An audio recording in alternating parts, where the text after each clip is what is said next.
The watch on Maribel's wrist vibrated her awake and she tapped it to quiet it.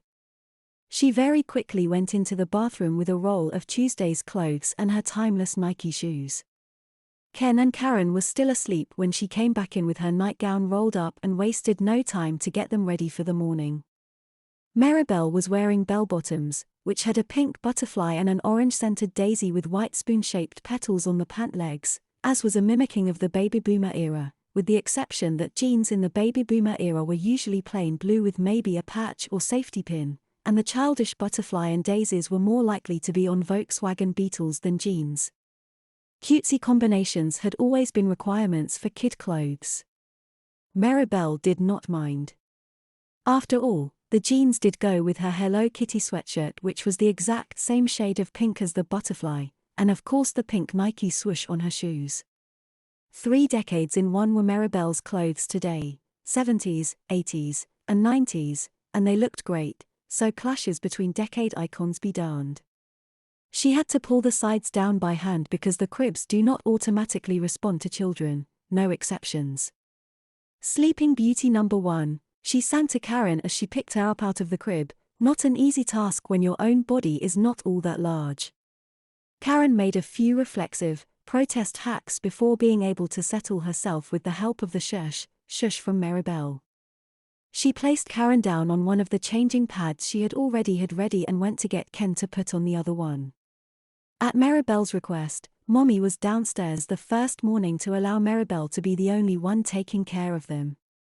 The purpose was to test their behavior when their morning routine was a little bit different than usual, with someone other than their mommy taking care of them first thing in the morning. As she got both of them ready, both Ken and Karen were wondering why they weren't as wet today as they were the other morning. Their anklets with their CC visas were not on them yet, so they couldn't ask yet. Karen was dressed into an infant's romper, which consisted of a pale blue top with had a white toy poodle in her upper left side, and dark blue bottoms.